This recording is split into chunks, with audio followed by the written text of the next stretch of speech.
오늘은 이제 마가복음의 가장 마지막 본문 두 절을 함께 이제 말씀을 나누려고 합니다. 근데 설교는 오늘이 마지막이 아니고 마가복음의 설교는 오늘 마지막이 아니고 다음 주에 한 주를 더 할 예정입니다. 마가복음은 여러분 우리가 지난주에도 제가 설명드린 것처럼 예수 그리스도의 복음의 시작으로부터 마가복음이 출발을 했습니다. 하나님의 아들 예수 그리스도의 복음의 시작이다. 그래서 어떤 학자들은, 성경학자들은, 설교자들은 마가복음은 마치 창세기에 태초에 하나님이 천지를 창조하시니라와 비견될 만큼 어쩌면 복음으로 이 세상을 재창조를 시작한 것을 선포하는 말씀이다. 그만큼 중요하게 이 마가복음 1장 1절을 설명하기도 합니다. 이 땅에 오신 예수님은 이렇게 복음을 선포하시면서 공생애를 시작하셨고 이제 그 공생애를 마치시는 장면, 우리가 예수님의 공생애가 다 끝이 나고 마무리되는 마가복음 16장의 마지막 장면은 예수님으로부터 시작된 복음이 이제 누구에게 전달이 된 겁니까? 오늘 마지막 20절을 보면 제자들이 나가 두루 전파할세, 이렇게 마무리가 되죠. 그러니까 예수님이 이 땅에 오셔서 우리에게 복음을 주셨고 제자들에게 복음을 주셨는데 마가복음이 마칠 때는, 복음서가 마칠 때는 그 예수님의 복음의 바턴을 누가 이어받았어요? 제자들이 이어받았어요. 그 제자들로부터 이제 온 천하에, 온 세상에 복음이 전파되는 어쩌면 새로운 시작이 마가복음의 마지막 끝을 이루고 있는 걸 볼 수가 있지요. 여러분, 이건 굉장히 단순한 원리입니다. 복음을 듣고 그 복음을 영접한 사람은 반드시 어떻게 됩니까? 자기가 들은 복음을 누군가에게 전하게 되는 겁니다. 맛집에서 맛있는 음식을 맛보면 나는 누군가에게 그 집 맛있더라 소개를 하게 되는 거예요. 그래서 여러분, 복음의 원리는 사실은 간단한 거예요. 복음 전파의 원리는 매우 간단합니다. 여러분 한번 따라해 봅시다. 아는 사람이 모르는 사람에게, 이게 복음의 원리예요. 복음을 내가 안다는 게 여러분 뭘까요? 단순히 귀로 들은 게 아니에요. 성경에서 안다는 말은 항상 체험한 거예요. 내가 복음을 경험한 거예요. 예수 그리스도를 체험한 거예요. 그래서 내가 복음을 알게 된 것 때문에 그 복음을 아직 모르는 사람에게, 주변에 있는 사람에게 자연스럽게 그 복음을 전하는 거예요. 그게 아주 단순한 복음 전파의 원리예요. 이게 교회가 확장되고 온 세계가 복음화되는 원리다라는 것입니다. 여러분, 우리는 어떤 사람입니까? 우리는 이미 어쩌면 이 세상 사람들보다 먼저 복음을 받은 사람, 그 복음을 맛본 사람, 복음을 아는 사람이에요. 그럼 우리가 전도해야 된다는 건 뭡니까? 딴 게 아니에요. 복음을 모르는 사람에게, 듣지 못한 사람에게 전해주는 거예요. 그게 우리의 사명이라는 걸 여러분 기억하셔야 됩니다. 마가복음 16장에 나타나는 제자들의 극적인 변화만 봐도 우리가 이것을 알 수가 있죠. 우리가 예수님이 십자가에 못 박혀 죽으신 직후에 제자들이 어떻게 되었습니까? 제자들은 전부 다 두려움에 휩싸여서 다 흩어지고 도망쳤습니다. 그나마 남아있던 제자들도 전부 숨어가지고 자기들이 정체를 드러내지 못한 채 숨지기고 있었어요. 그런데 그런 제자들은 심지어 예수님이 부활하셨다는 소식을 들은 사람들의 말을 들어도 그들의 증언이 있음에도 불구하고 예수님의 부활을 믿었어요? 못 믿었어요? 믿지 못했어요. 그 정도로 불신이 강했고 이 두려움이 가득했어요. 그랬던 제자들이, 예수님으로부터 책망을 받던 제자들이 어떻게 이렇게 마지막 절에서 복음의 증인들이 될 수 있었을까요? 그 이유를 우리가 잘 알지만 사실은 예수님을 직접 만났기 때문이에요. 그냥 들은 게 아니에요. 듣는 것도 필요합니다. 그런데 더 중요한 게 뭡니까? 예수님을 직접 만나야 되는 거예요. 여러분, 우리 신앙도 마찬가지입니다. 우리 집사님 아까 기도하셨지만 우리 주일학교나 우리 자녀들이나 우리 다음 세대가 예수님을 인격적으로 만나야 됩니다. 우리 부모가 믿는 신앙으로 되는 게 아니잖아요. 우리 조상이 예수님 잘 믿었다고 내가 구원받는 게 아니잖아요. 내가 예수님을 직접 만나야 됩니다. 인격적으로 살아계신 하나님을 경험해야 됩니다. 그래서 주님 앞에 완전히 굴복되고 꼬꾸라져서 하나님의 은혜 안에 사로잡히게 될 때 하나님 그 인생을 확실하게 변화시켜 주시고 하나님 구원의 길로 인도하시는 거예요. 이렇게 두려움이 가득했던 제자들도 마찬가지예요. 살아계신 주님을, 부활하신 예수님을 만났기 때문에 그들은 이제는 복음의 증인이 되어서 담대하게 세상을 향해 나아갈 수 있었던 거죠. 자, 또 오늘 마지막 절들을 통해서 어떤 일들이 이 사람들을 변화시켰을까? 어떻게 이 제자들, 두려움에 사로잡혀 있던 겁쟁이 제자들을 어떻게 하면 하나님은 능력 있는 복음의 일꾼들로 변화시키셨을까? 그 이유를 좀 찾아보면 좋겠어요. 우선 저는 19절에서 주님이 승천하시기 전에 제자들에게 뭘 하셨다고요? 주 예수께서 말씀을 마치신 후에, 이거는 주님이 더 이상 세상에서 이제 마지막 말씀을 마치셨다는 뜻이기도 하지만 동시에 예수님이 제자들에게 남기신 그 말씀, 부활하신 후에 40일 동안 제자들과 함께 머무르시면서 그들에게 가르쳐 주시고 부탁하시고 명령하셨던 그 말씀 때문에 제자들은 이제 담대한 복음의 증인들이 될 수 있었다는 걸 우리는 이해할 수가 있는 거죠. 마가복음은 복음서들 중에 가장 요약해서 압축적으로 복음을 기록했기 때문에 19절 저렇게 짧게 나오는 거예요. 예수님 무슨 말씀했는지를 정확하게 사실은 다 기록하지 않은 거예요. 그래서 우리는 다른 복음서를 참고할 필요가 있어요. 우선 누가복음을 보면, 누가복음 24장에 보면 이제 예수님이 40일 동안 제자들과 함께 있을 때 어떤 이야기를 하셨는지, 어떤 말씀을 하셨는지를 좀 자세하게 나타내죠. 우리 44절부터 같이 앞에 화면을 보고 같이 읽어봅시다.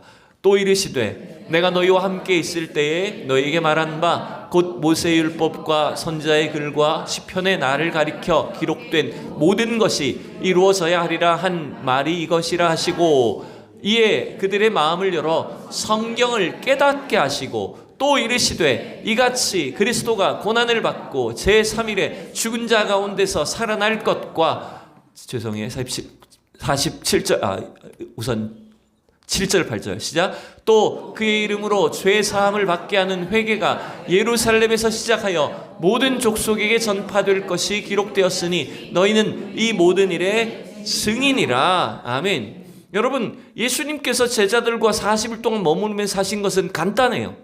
뭘 하셨어요? 제자들에게 성경을 깨닫게 하신 거예요. 성경을 가르치셨어요. 구약에 나오는 모든 예언의 말씀이, 시편의 내용이 전부 다 한결같이 예수 그리스도를 가리킨다는 거예요. 예수 그리스도의 사역, 십자가와 그 구원 사역을 미리 성경에 예언했다는 거죠. 그래서 제자들이 엠마오로 내려갔던 두 제자들도 마찬가지였지만 예수님의 말씀을 듣고 그들의 마음의 문이 열려져서 성경을 깨닫게 될 때 어떤 역사가 일어납니까? 그들의 마음이 뜨거워지고 성령께서 그들의 마음을 열어주시고 하나님의 복음을 깨닫게 하시는 거예요. 여러분 이 역사가 우리 가운데 있어야 됩니다. 오늘 예배 때마다, 우리 주일학교든 어른이든 우리 교회에서 드려지는 예배마다 성령께서 우리 마음을 열어주시고 성경을 깨닫게 해주시고 하나님의 복음의 비밀을 알게 하시는 놀라운 역사가 필요합니다. 여러분, 특별히 여러분, 이 제자들은 그 예수님의 말씀을 통해서 하나님의 이 놀라운 구원 역사가, 구약 성경부터 기록된 이 구원 역사가 이제 우리를 통해서 이루어지는 거구나.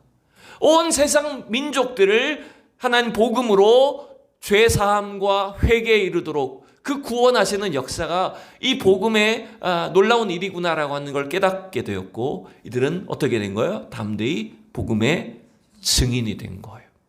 그러면서 주님이 또 한 가지 남기신 부탁이 있죠. 49절에 보면 읽어봐요. 볼지어다 내가 내 아버지께 약속하신 것을 너희에게 보내리니 너희는 위로부터 능력을 입혀질 때까지 이 성에 머물라 하시니라.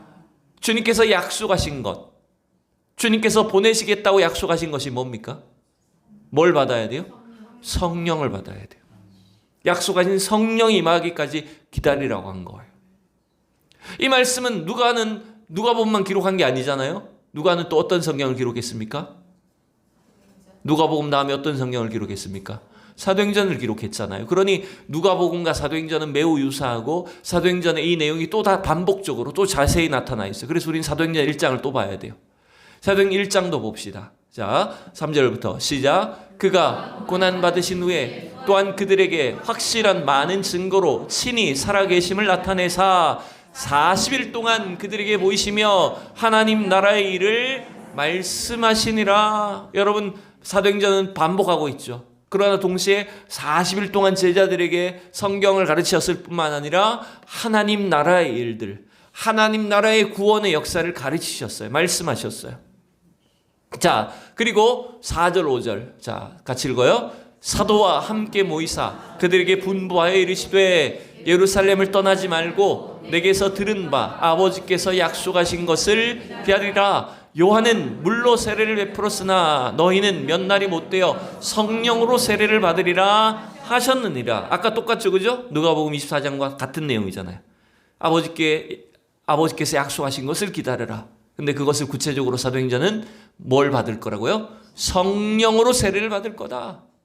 더 중요한 건 뭡니까? 8절, 우리가 암송했던 구절이죠. 시작. 오직 성령이 너희에게 임하시면 너희가 권능을 받고 예루살렘과 온 유대와 사마리아와 땅끝까지 이르러 내 증인이 되리라 하시니라. 그 약속하신 성령을 받으면, 그 성령이 너희에게 임하시면 너희에게 하나님이 권능을 베푸실 것이다. 복음의 능력으로 함께 하실 것이다. 그래서 유대와 사마리아와 땅끝까지 이르러 복음을 증거할 수 있도록 능력 있는 증인으로 삼으시겠다고 말씀하신 거예요. 여러분, 이 주님의 약속의 말씀, 주님의 이 명령은 오늘 예루살렘 교회나 제자들에게만 해당되는 게 아니잖아요. 지상에 세워져 있는 주님의 모든 교회에 주시는 명령이고 약속이고 우리 교회가 이 땅에 존재하는 이유라는 걸 여러분 기억하셔야 됩니다. 여러분, 우리의 모든 사역의 근원은, 우리의 모든 활동의 근원은 딴 게 아닙니다. 땅끝까지 복음을 증거하는 일입니다. 이 사역을 할 때 주님이 우리와 함께 하시겠다고 약속하셨습니다. 우리와 동행하시겠다고 약속하셨습니다.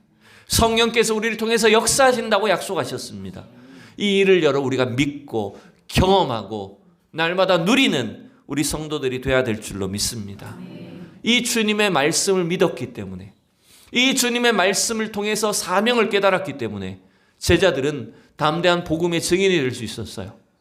다시 여러분 마가복음 오늘 19절을 보면, 자 19절 다시 보세요. 주 예수께서 말씀을 마치신 후에 하늘에 올려지사 하나님 우편에 앉으시니라 그랬어요. 여러분, 40일 동안 제자들과 함께 머무시면서 그들에게 가르치셨던, 명령하셨던 그 말씀 때문에 담대한 복음의 증인이 되었을 뿐만 아니라 놀랍게도 저는 오늘 예수님이 승천하셨기 때문에, 그 예수님의 승천 때문에 자동적으로 제자들은 복음의 증인으로 나서게 되었다고 저는 생각합니다. 이게 논리적 순서로 봤을 때. 여러분, 우리가 어떻게 생각하면 이렇지 않습니까? 부활하신 예수님이 승천하지 말고 그 영광스러운 부활의 몸으로 제자들과 계속 함께 계셨다면 복음이 더 잘 증거되지 않았을까요? 예수님이 부활하신 모습을 보았다면 예수님을 십자가에 못 박아 죽였던 사람들이 그 주님 앞에 덜덜 떨면서 다 굴복하고 자기들이 분명히 죽였는데 저 예수가 살아났다, 다 주님을 믿는다고 나오지 않았을까요? 왜 예수님은 부활하셨을까요? 예수님은 왜 승천하셨을까요? 그리고 승천하신 예수님은 어디에 계신 것이고 무엇을 하고 계실까요? 우리는 여러분, 우리 예수님에 대한 교리, 사도신경으로 날마다 암송하는 우리의 그 신앙 고백 속에 승천하사 하나님의 보좌 우편에 앉아 계시고, 우리가 맨날 고백하는데 왜 예수님 승천하셔야 되는지, 그 예수님의 승천이 오늘 우리 교회와 제자된 우리 성도들의 삶에 어떤 의미가 있는지를 한번 짚고 넘어갈 필요가 있다고 생각됩니다. 그래서 저는 오늘 이 말씀을 통해서 승천에 대해서 조금 더 집중해서 생각해 보기를 원해요. 자, 우선 예수님의 승천은, 내가 이 땅에 살다 보니 얘들아 나 너무 힘들다, 난 떠날랜다, 빠이빠이, 이렇게 하신 걸까요? 주님이 하도 지쳐가지고 더 이상 여기서 내가 못 있겠다, 그렇게 가신 걸까요? 아니죠. 예수님의 승천은 앞서 일어났던 십자가 사역이나 부활과 마찬가지로 전부 다 하나님이 예정하신 일들이었어요. 그걸 어떻게 알 수 있느냐? 예수님의 승천이 예정하신 일이라는 것, 요한복음 14장에 보면 이 말씀 우리가 잘 알지 않습니까? 같이 읽어봐요. 시작. 너희는 마음에 근심하지 말라. 하나님을 믿으니 또 나를 믿으라. 내 아버지 집에 거할 곳이 많도다. 그렇지 않으면 너에게 일렀으리라. 내가 너희를 위하여 거처를 예비하러 가노니 가서 너희를 위하여 거처를 예비하면 내가 다시 와서 너희를 내게로 영접하여 나 있는 곳에 너희도 있게 하리라. 아멘. 여러분, 예수님의 승천은 미리 작정하신, 계획하신 일들이었다는 거예요. 특별히 왜 예수님이 승천하셔야 되죠? 왜 예수님이 하나님께 먼저 가셔야 되죠? 그 이유가 뭡니까? 우리를 위해 거처를 예배하러 가신대요. 가서 미리 집 청소해 놓고 방 닦아 놓고 그렇게 하신다는 말이 아니고, 주님의 승천이 이루어져야만 어떻게 보면 우리의 구원이 완전하게 이루어진다는 거죠. 준비된다는 거죠. 그래서 주님이 승천하심으로 어쩌면 우리도 그 영광스러운 주님 곁에, 하나님이 거하시는 그 영광의 자리에 우리도 들어가게 될 확실한 소망을 갖게 되는 거예요, 여러분. 그래서 여러분, 복음은 단순히 이 땅에 부자 되고 잘 되는 게 아니잖아요. 이 땅에 예수 믿었더니 성공했더라, 이게 복음이 아니잖아요. 예수 믿고 우리도 하나님께서 약속하신, 예비하신 저 천국에 들어간다는 확실한 소망을 갖는 거예요.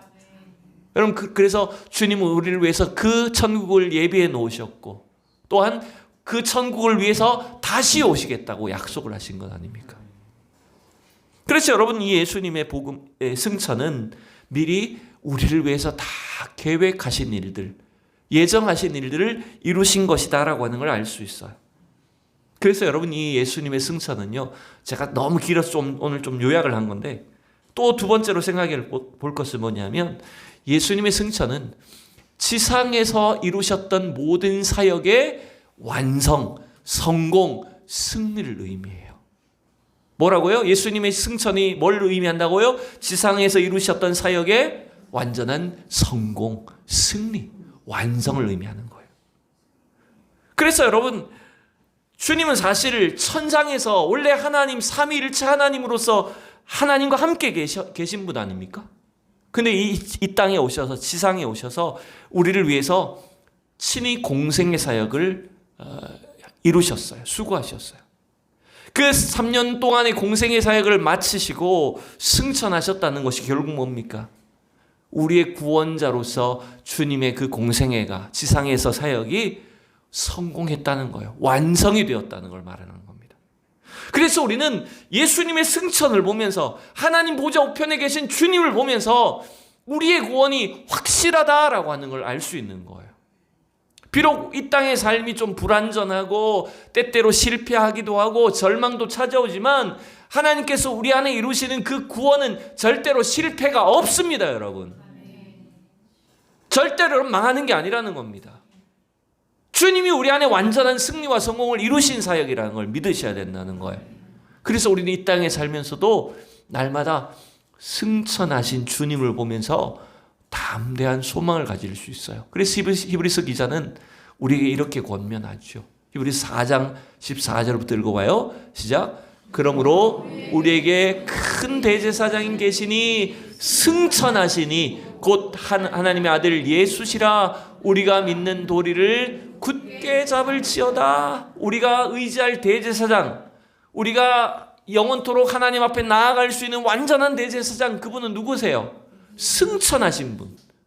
이 땅의 모든 사역을 완성하시고 십자가의 대속을 통해서 영원한 속죄를 다 이루시고 우리의 구원을 완성하신 그 승천하신 대제사장을 통해서 우리는 하나님께 날마다 나아갈 수 있다는 거예요. 그래서 15절 16절도 마저 읽어봐요. 시작. 우리에게 있는 대제사장은 우리의 연약함을 동정하지 못하실 리가 아니요 모든 일에 우리와 똑같이 시험을 받으신 이로되 죄는 없으시니라. 그러므로 우리는 긍휼하심을 받고 때를 따라 돕는 은혜를 얻기 위하여 은혜의 보좌 앞에 담대히 나아갈 것이니라. 아멘. 여러분, 우리가 하나님의 은혜 앞에 나아갈 수 있는 길은 내가 잘했기 때문이 아닙니다. 내가 이만큼 했기 때문에 하나님 나를 받아주실 거야, 이게 아닙니다. 이미 부활하시고 승천하신 주님이 우리를 위한 구원의 사역을, 구원의 다리공사를 완성하셨기 때문에 그 주님만 의지하면 우리는 담대히 하나님 나라로, 주님 곁으로 가까이 나아갈 수 있게 된 거예요, 여러분. 여러분, 이 승리를 믿으시기 바랍니다. 자, 그리고 여러분 예수님의 승천은 또한 이런 의미도 있죠. 빌립보서도 나오고 에베소서 나오는데 너무 많아서 제가 에베소서 말씀만 준비해봤어요. 보면 이건 뭡니까? 하나님이 예수 그리스도를 어떻게 하셨다는 걸까요? 온 우주 만물의 왕으로 높이셨다는 거예요. 자, 에베소서 1장 20절부터 자, 함께 살펴봅니다. 그의 능력이 그리스도 안에서 역사하사 죽은 자들 가운데서 다시 살리시고 하늘에서 자기의 오른편에 앉히사 모든 통치와 권세와 능력과 주권과 이 세상뿐 아니라 오는 세상에 일컫는 모든 이름 위에 뛰어나게 하시고 또 만물을 그의 발 아래에 복종하게 하시고 그를 만물 위에 교회의 머리로 삼으셨느니라. 할렐루야. 여러분 예수님의 승천이 뭐라고요? 예수님의 승천이 뭘 의미한다고요? 온 우주 만물의 왕으로 등극하신 거예요. 그분은 원래도 왕이셨지만 자기를 비워서 종의 형체를 가져서 우리 사람의 모양을 입으셔서 가장 낮게 되셨지만 심지어 죽음까지 경험하셨지만 하나님 그를 높이셔서 어디까지 높이셨어요? 하나님 보좌 우편에 높이셨어요. 그를 온 우주 만물의 통치자로 권사자로 주권자로 이 세상뿐만 아니라 오는 세상에 가장 능력 있는 주인으로 예수님을 높이셨어요. 여러분 그분이 우리 교회의 머리세요. 교회의 주인이세요. 여러분 이 사실이 우리에게 담대한 확신과 소망이 될 수 있기를 바랍니다. 우리가 믿는 예수님은 우리가 의지하는 예수님은 어떤 분이십니까? 만물의 통치자십니다. 만물의 주인입니다. 여러분 오늘 지금 내 몸의 주인이십니다. 우리 가정의 주인이십니다. 여러분 그 주인이신 주님이 우리를 다스려 주십니다. 우리를 지켜 주십니다. 우리와 함께 하십니다. 그 주님의 약속 때문에 그 주님의 통치 때문에 우리는 이 땅을 오늘도 담대한 믿음으로 살 수 있는 거예요. 여러분 그래서 제자들은 그 왕 되신 주님, 통치자이신 주님, 그 주님이 바로 승천하셔서 그렇게 높이 되셨다. 그게 여러분 제자들에게 담대한 믿음을 주는 겁니다. 이 세상의 어떤 통치자들보다 이 땅에 어떤 강력한 지도자들이 있어도 그들을 두려워하지 않는 겁니다. 담대하게 주의 복음을 증거할 수 있게 된 거예요. 여러분 이 믿음이 오늘 우리에게도 필요합니다. 우리는 주님이 우리 눈에 지금 당장 보이지 않으니까 하나님이 살아계시다고 말은 하면서도 지금 내 눈에 당장 하나님이 보이지 않으니까 때로는 두려움에 빠질 때도 있고 유혹에 빠질 때도 있습니다. 욕심에 넘어갈 때도 참 많습니다. 여러분 우리가 날마다 기억해야 됩니다. 오늘 부활하신 주님, 승천하신 주님은 하나님 보좌 우편에 계시고 그 보좌 우편에서 뭘 하고 계실까요? 주님 지금도 뭘 하고 계실까요? 주님 보좌 우편에서 뭘 하세요? 밥 먹고 계세요? 뭘 하세요? 우리의 중보자이십니다. 날마다 우리를 위해 하나님께 기도하고 계시고 한 영혼이라도 잃어버리지 않기 위하여 주님은 날마다 애끓는 기도로 구원 사역을 이루고 계시고 마지막 날에 우리를 위해 다시 오십니다. 그 주님이 우리의 주인이세요. 여러분 이게 우리의 소망이 되셔야 됩니다. 여러분 저는 오늘 설교를 여기까지 하려고 하다가 조금 더 나아가려고 해요. 오늘 이 제자들이 특별히 사도행전을 통해서 이제 약속하신 성령을 받고 예루살렘 교회가 시작이 되는데 특별히 이 교회 안에 하나님 우리를 교회로 부르셔서 주님 복음을 맡기시고 교회를 섬기게 하신 이 일들이 예수님의 승천과 어떤 관련이 있을까? 이 문제를 한번 마지막으로 짚고 넘어가려고 해요. 같은 연장선상에서 예수님의 승천과 관련해서 에베소 4장 말씀을 좀 볼게요. 이건 어제 저녁에 우리가 제자반 할 때도 제가 간략하게 설명을 드렸던 내용인데 에베소 4장에 보면 앞부분에는 1절에서 6절에는 성령의 하나되게 하심을 따라 힘써 하나됨을 힘쓰라라는 내용이 나요. 교회의 일치, 연합에 대해서 강조를 해요. 7절부터는 우리를 교회 안에 각각의 직분과 은사로 부르셔서 교회를 섬기게 하신 그 다양성에 대한 설명이 나옵니다. 자, 근데 그 내용 속에 굉장히 좀 의미 깊은 말씀이 들어있어요. 그래서 7절부터 말씀을 좀 12절까지 좀 길어 보이지만 같이 읽어볼게요. 7절부터 시작. 우리 각 사람에게 그리스도의 선물의 분량대로 은혜를 주셨나니 그러므로 이르기를 그가 위로 올라가실 때에 사로잡혔던 자들을 사로잡으시고 사람들에게 선물을 주셨다 하였도다. 올라가셨다 하였은즉 땅 아래 낮은 곳으로 내리셨던 것이 아니면 무엇이냐. 내리셨던 그가 곧 모든 하늘 위에 오르신 자니 이는 만물을 충만하게 하려 하심이라. 그가 어떤 사람은 사도로, 어떤 사람은 선지자로, 어떤 사람은 복음 전하는 자로, 어떤 사람은 목사와 교사로 삼으셨으니 이는 성도를 온전하게 하여 봉사의 일을 하게 하며 그리스도의 몸을 세우게 하려 하심이라. 아멘. 여러분, 우리가 11절 12절은 참 잘 알잖아요, 그죠? 교회 하나님이 어떤 사람은 사도로, 또 선지자로, 복음 전하는 자로, 목사와 교사로 여러 직분들을 주시고 은사를 주셔서 우리를 통해 교회를 섬기게 하셨어요. 그리스도의 몸인 교회를 세우게 하셨어요. 그런데 그 다양한 직분 혹은 은사, 섬김의 사역을 주신 것이 사실은 뭐와 관련이 있는 줄 아세요? 예수님의 승천과 관련이 있대요. 이건 제 말이 아니에요. 지금 바울이 지금 방금 7절 이하에서 설명하는 내용이에요. 자, 다시 7절 8절 보면 이렇게 돼 있잖아요. 그가 우리 각 사람에게 그리스도의 선물의 분량대로 은혜를 주셨나니. 여기서 나오는 선물, 은혜라는 이 단어들은 다른 말로 번역하면 전부 은사를 말하는 겁니다. 은사와 은혜는 같은 말이에요. 카리스. 여기서 우리 각자에게 필요한 은혜의 분량의 선물들을 주셨어요. 그게 뭐냐면 은사들이에요. 은사를 왜 주셨어요? 저와 여러분에게 다양한 은사를 왜 주셔요? 자랑하라고요? 그 은사를 통해 뭘 하라고요? 교회를 섬기라고요. 우리 교회의 형편에 맞도록 각자의 어떤 상황의 필요에 따라서 하나님은 은사를 통해 교회를 섬기도록 주셨어요. 그래서 뒤에 나오는 사도나 복음 전하는 자나 선지자나 이런 것들도 사실은 은사에 속해요. 어떤 계급적인 직분보다는 사실은 은사에 속하는 거예요. 각각의 은사에 따라서 그 시대 그 상황의 형편에 맞게 이런 은사들을 주셔서 섬기게 하신 걸 말이에요.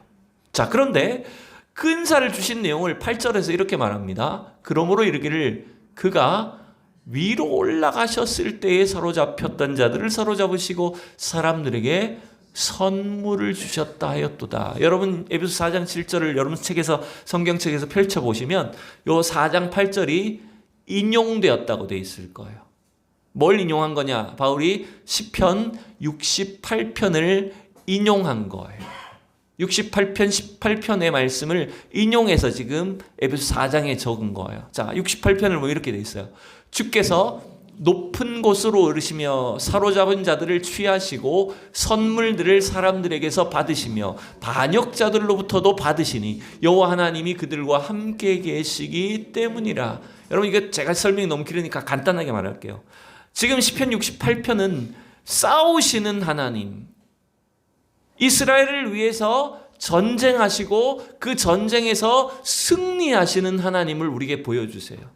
근데 시편 68편에서 그 승리의 왕이신 분이 누구냐 하면 바로 예수 그리스도 메시아를 나타낸다는 거예요. 그래서 여기서 높은 곳으로 오르신다는 개념이 결국 뭘 말하냐면 에베소서도 그렇게 표현했지만 위로 올라간다는 게 무슨 개념일까요?